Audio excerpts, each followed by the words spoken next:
Hello, welcome to Leafmap tutorial 69.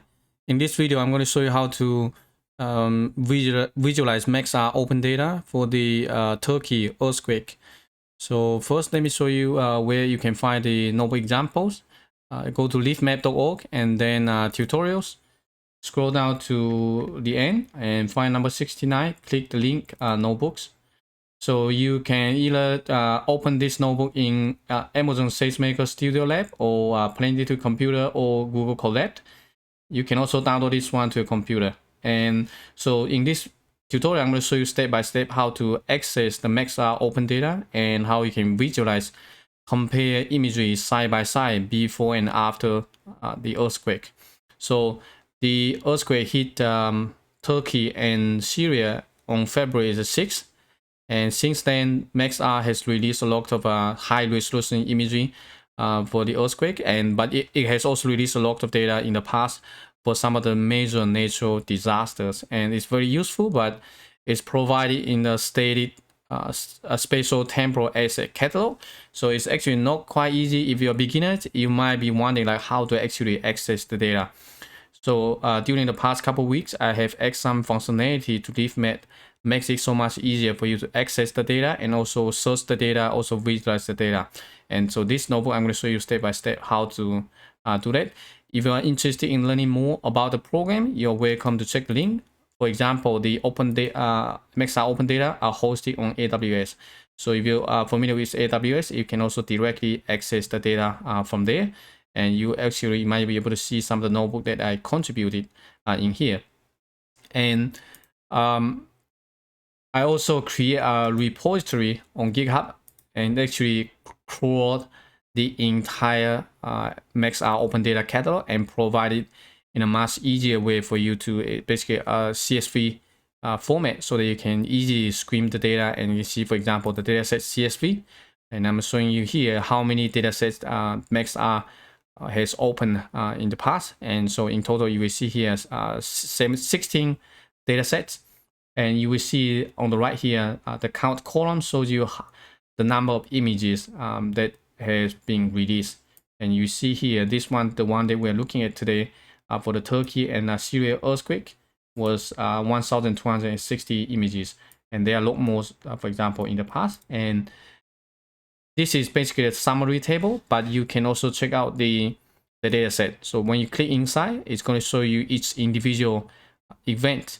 And specifically for this one, we are looking at the Turkey earthquake TSV. So basically tab delimited separated values. And you can see you have the column, the date, the platform, and some of the metadata information, and also the download URL if you're interested in looking at the URL.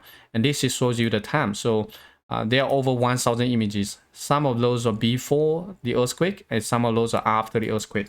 And this is what I'm going to show you how you can actually find out. And if you scroll to the right here, I actually already provided the cloud optimized GeoTIFF. So if you want to download the images, you can also download it very easily. And this I'm going to show you shortly.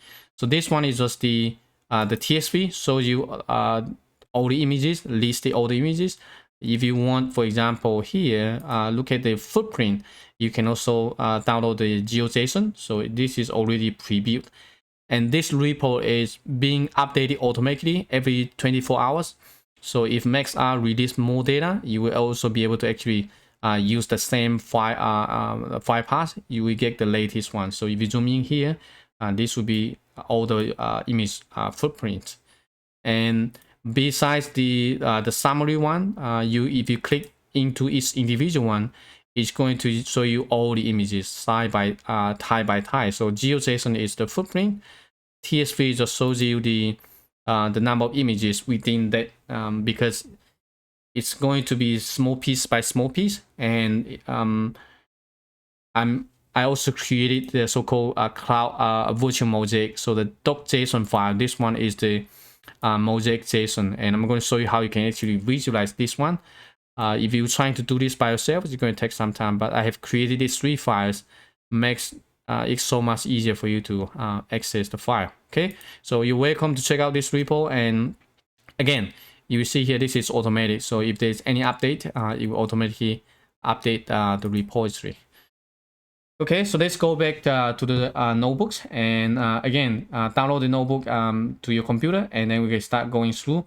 And then we go to the end here just to show you a highlight. For example, here you can look at the images before and after the earthquake, right? Compare them side by side, and it's very easy to do here. And take a look. Right. Let me see here. Let me open this one here. And this is notebook they open on my local computer. So this notebook requires Leafmap and also GeoPandas. Make sure you can Control/, to install these two packages if needed. And you need the latest version, so make sure you update Leafmap to the latest one. I just released it this afternoon, and you should be able to install 0.18.2. Once you have installed the packages, then you can just import the libraries. So we're going to use Leafmap and also GeoPandas.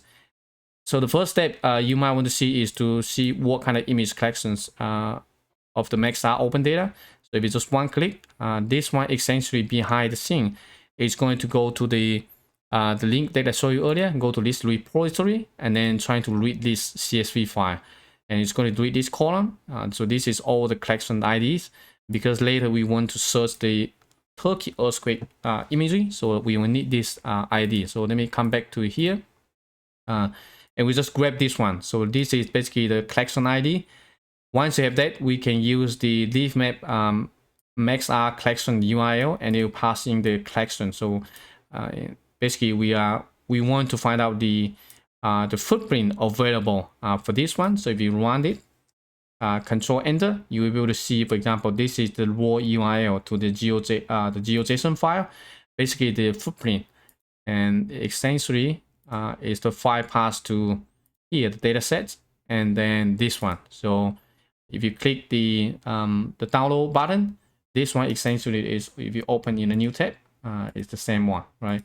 So I provide a function so that you don't have to go to get the URL manually. And what we want to do is that since I already created the image footprint for all the images available for the Turkey earthquake, so you can just use the GeoJSON. You don't have to build it by yourself. Otherwise, it's going to take a lot of time. So you can take up to 15 minutes to be able to crawl the entire collection and then to create this GeoJSON. So I already did it. You don't have to do that. Once we have the GeoJSON, then we can just use GeoPandas to read the file, and within the geodata frame, we can easily find out how many images are available for this one. So here, read the file, and then it's going to show you the length, 1260. So this is the same as the image that I showed you earlier. So if you go to the data set, and then dataset.csv, right? So 1260 images. Once you have this, you can also look at some of the columns, like date, time, platform. So this is worldview 3 images, and the ground distance. So basically the spatial resolution is 39 meters, so 39 centimeter, and the version, catalog ID, and also the quad key. So the catalog ID basically means this is if you look at this, they're the same. So I will show you like what does it really mean, because basically this belong to the same like area, and then this is basically the type. So different smaller types belong to this same one, and later we can create a virtual mosaic just to visualize the images all at once rather than as a separate one. If you scroll all the way to the right, and this is where you can find the link, the visual, the link where you can download the images. So once we have the geodata frame, then we can actually visualize that very easy using Leafmap. So we create a map, and then we add GTF, passing the footprint, and then we also give it a layer name. You see, pretty easy. So this is very quick. And now if I hover my mouse, you're able to see the two tips. So basically the pop-up, right? Show you all the attribute. And this might be helpful. For example, if I hover my mouse, I want to see what's the acquisition date for this specific imagery, right? So the top right here, you see 2023, February 12th. So this is basically after the earthquake. And there might be some images before the earthquake. And right now we are just simply putting them all together, and it doesn't distinguish before the earthquake and after the earthquake. It might be useful because we want to compare and we see look at the damage of the earthquake. So we need to actually separate these 1260 images into before the earthquake and after. And this is where the new function that will be useful. I just added this one today. So Maxar search, and so what you need just passing the collection. So in this case, the collection is the Turkey earthquake. So the same one that we the variable we created here, and then you can pass in the start, the date, and the end date. What this one really do is trying to filter the image collection. So we just passing an end date on end date, but if you put your cursor inside and then press shift tab, you should be able to find the all the function parameters. The first one is the collection, start date, end date, bounding box, within. The within, basically when you're trying to have a bounding box, whether you want to only select the images completely within the bounding box or not. And also the align. So you can, in this case, we only set the end date. What this means is that we want to filter the image collection, and then we want to find out all the images ended before or on this date. So what we're trying to do here is actually find out all the images acquired before the earthquake. So this is called pre-event, and the result is going to be returned as another geodata frame. So this would be just a subset of the images, right? So we just run this one and then tag group. So now we found 229 images before the earthquake. If you look at the datetime here, this is just the 5 sample images. 2021 February 28, right? So it's roughly 3 years before 2 years before the earthquake, right? 2023 February the 6th, so less than 2 years before the earthquake. And so we have 229 images. Similarly, we can look at the oh, by the way, so because we didn't specify the start date, by default it's just using whatever before this end date. And similarly, we were trying to find out the images acquired after the earthquake. So we know that the earthquake started February the 6th. So what we're trying to do here is just set a start date, and then it's going to filter all images, selecting those images acquired on this date or after this date, right? And the same function, the same parameters. Now we can look at how many images in here. 1031 images plus the 229, so you'll be 1260. So exactly the same. So this will be the total number of images. Once you have this, because the results are returned as a data frame, the geodata frame, then we can add these 2 data frames to the map. So here we're doing very similar thing. We create a map, and then we use the add GDF. So before, after, and we give the name pre-event and post-event. We also give a style here. The style means basically we want to use different style, because otherwise by default it will be blue color. So what we're trying to do here is that we want for the pre-event, we want to make the color, the outline as red color, also fill the color as red, opacity, and also fill opacity 50%. This opacity is just basically the outline. So if we run this one, now you should be able to see that we have separated the images into 2 parts, right? So the blue one represent the post-event, all the images acquired after the earthquake, and the red one represent the before, right? So you can see here, if you have your mouse, you might need to click. If you click, it's going to show you the pop-up, right? So you can see the same information. The reason why I did that is because the info mode used to set as on click, so only when you click it's going to show you. By default it's on hover, HOVR, so if you hover your mouse you're going to see that, but it might be too overwhelming, so I just change this one to on click. I only show you this one when it's needed, and you might see the line, actually the text actually is a bit wider than the default one. So anyway, it doesn't really matter.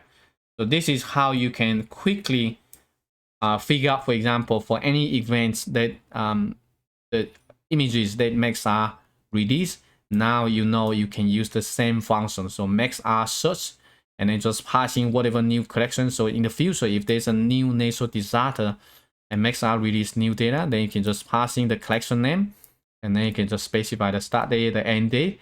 You will be able to separate them into two sections. So this is how you can quickly separate the images into pre-event and post-event, right? Once you have this, now because this only shows you the footprint, it would be nice to actually show the images, and this is where it's useful. You can use Leafmap actually to filter the imagery and then to just showcase what's in there. And once we're here, and then you can, for example, if you already know like what area you're looking at or the bounding box coordinates, that's great. If you don't know, you can just simply, for example, use the drawing tools here, and then you can draw a rectangle. Let me see here. This looks like it's using the Folium protein backend.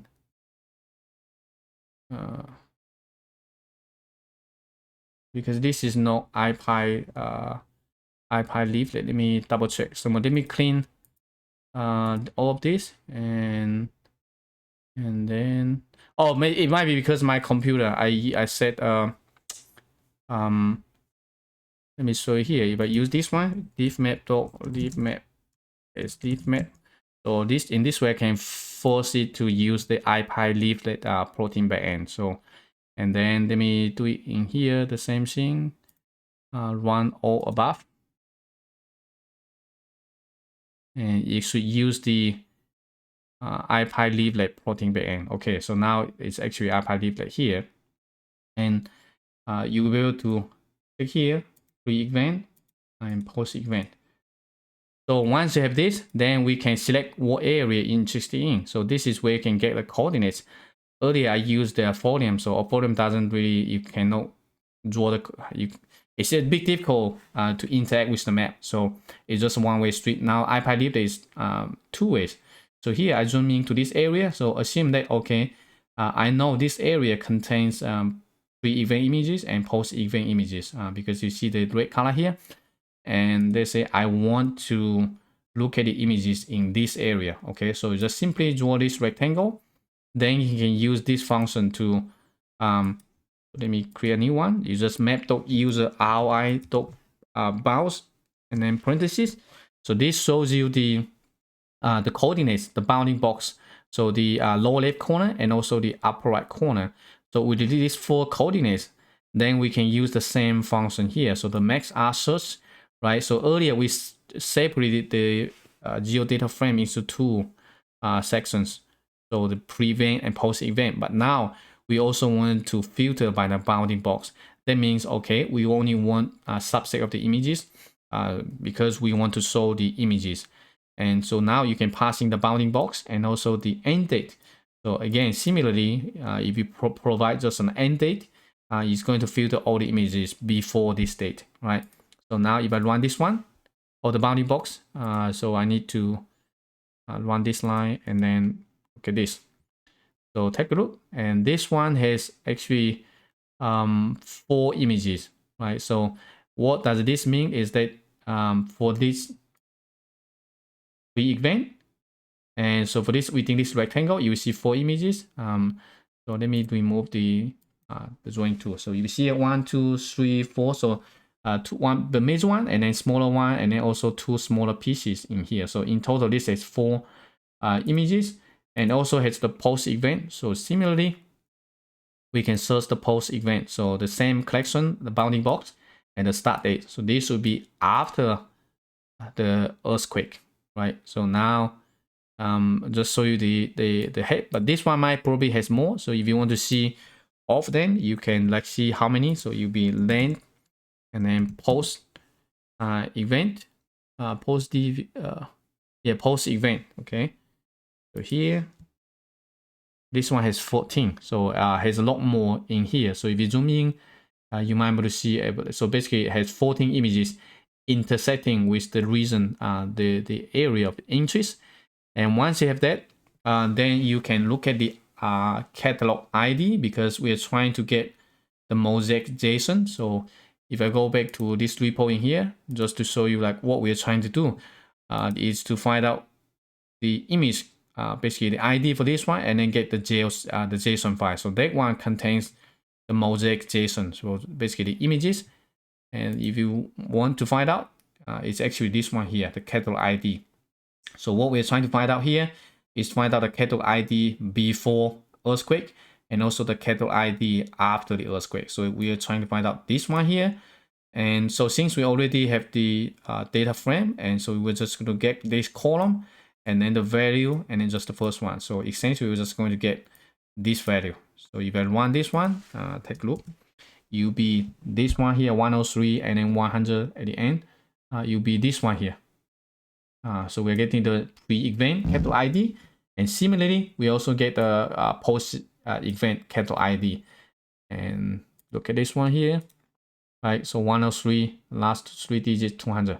Keep that in mind. So for the post-event, so we have 14, and you might have multiple images. So for the pre-event, we only have one, basically one image, like 4 smaller tiles. For the post-event, you might have multiple tiles. And so in here, we just use the first one. Once you have this, now you can use the same thing, Maxar tile URL. So it will be the collection, and this will be the tile URL. So we basically the ID, and then the data type, we're going to return the JSON. So if you run this one, you will see this is actually the mosaic JSON. So this one, it creates a virtual mosaic of all the images for the pre-event. So if you look at this, it's created using the cloud optimized GeoTIFF mosaic package. And for the data type, you will see here, you can also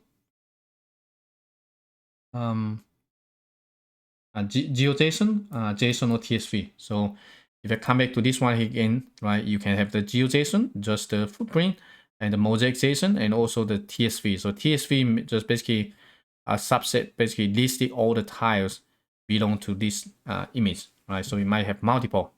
Essentially is, if you go back to this one here, just like this red color, right? So it's actually just one image, but it's like 4 smaller tiles. So basically a mosaic of all of them. And with this, now we can also get the post event, right? So these are the two. Once you have these two, this actually is just a spatial, you can think about a spatial temporal asset catalog item, by some virtual mosaic. And once you have these two mosaic, then we can create a split map. And here we're going to use the volume because the iPad Leaf that has some bugs, so the slider actually doesn't work. So we're going to use the volume, and then we're just going to create a map. So here it's pretty simple. You basically have the pre-stack catalog URL. So this one basically is hosted on my GitHub repository. You can just the layer. So the layer can be just a URL to a mosaic JSON, and the right layer, right, the post event. Then you can also have a label on the left side and another label on the right side. And lastly, you might want to set the center, because otherwise it might be zoom out a little bit. So here is what it looks like. And take a look.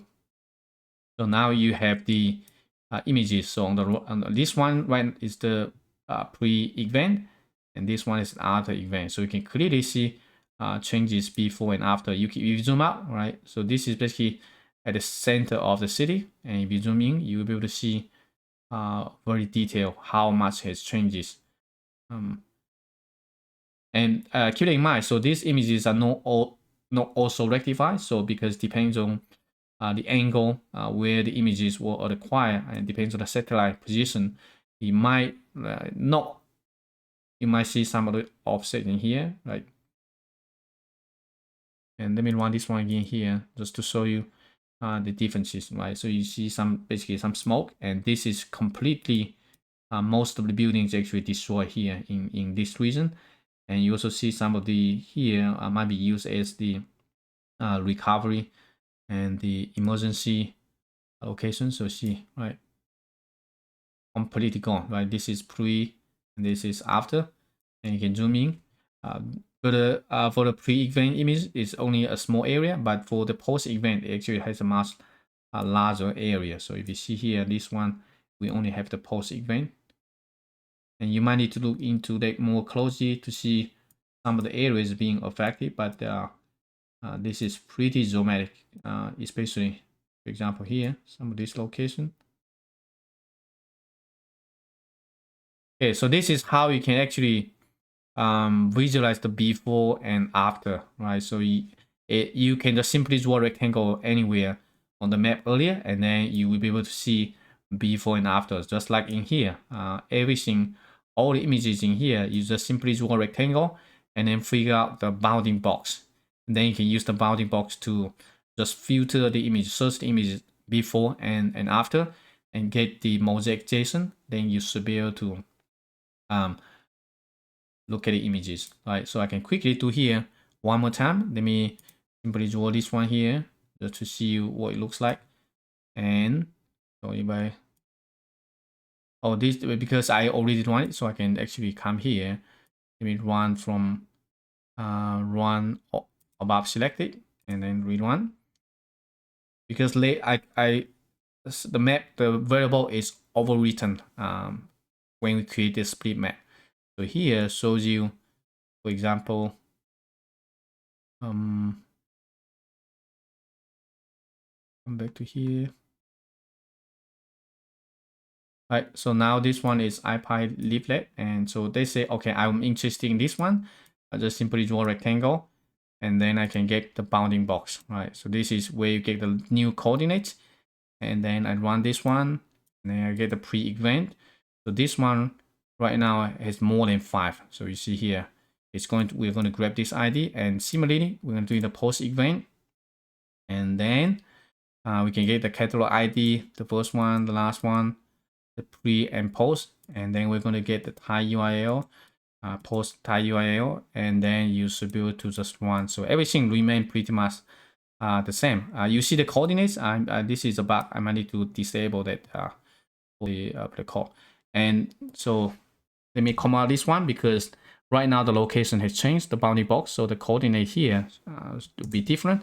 If you don't specify, you can still see that. Okay, so now you will see this is pre and post. All right, so on the left side is pre-event, and then on the right side is post-event, right? So this is exactly the area that I showed you earlier here. It's this one here, this location. So now you should be able to see the images, and if you want, you can compare how much it changed. Looks like this area is okay, not so much affected, looks like. But you might need to move in and then compare. Some are quite dramatic, some maybe not. So yeah, this area looks not as affected as the other one I showed you earlier. How about this here? Yeah, luckily this one is okay. Anyway, so this is how you can visualize the images for any area. So once you have to, if you're interested in using the Maxar open data, this might be useful for you. So you can quickly visualize images for any events. And lastly, I want to show you how you can download the images. If you, earlier I showed you like in the data frame, you can already see, if you scroll to the right, already show you the visual URL. So this is the direct URL to all the images. And if you want to download them, it's pretty easy. So all we need is just to get all the URL. So because it's a geodata frame, and this is the name of the column, and then to this. So essentially we are getting the URL to all the images. So if I run this one, and if you want to see them, you can do that easily. So if I run this one, pre-images, shows you all the links, right? So we have a lot of images. And similarly, you can also show, for example, for the post images, right, a lot of images in here.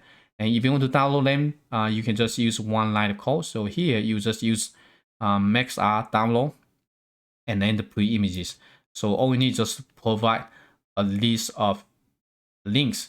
So the pre-images, so basically you provide the links in here, and it's going to automatically download all the images to your computer. And you can also specify the output directory. So if you don't specify, it's going to download them just to your current working directory. And there's some other additional parameters, but usually you don't have to. So if you just hit run, you see in total there are 9 images, and then you're going to download them one by one, right? So this is how you can download the images very easily. If you want, because these are only the smaller images, one small tile by small tile, you can also use a Leafmap to create a mosaic of all of them. So Leafmap has a function Leafmap.mosaic, and so you can just provide a directory to these images. Then you should be able to mosaic them as a single one, just like a virtual mosaic. So the one I showed you earlier, right? So if you look at this one here, so what we are doing here, we are downloading images for this one, right? So this is just one single image, but it's actually 9 small images composite together, mosaic together. So what we're downloading is actually small piece by small piece, and you can use Leafmap to mosaic them back together if you want to. So scroll down, you see all the images are done, and then you can just Leafmap mosaic, I believe. Okay, and then so what you need to do is just simply provide a list of 5 paths to these images. So you need to actually loop through the file and then create the list. Anyway, so I'm not going to run this one because it's going to take some time, but you can certainly use Leafmap to process the image if needed. Okay, I think that's all for this tutorial, and I hope you find it useful. If you need more information, feel free to leave comments down below. Thank you for watching. Take care. Bye bye.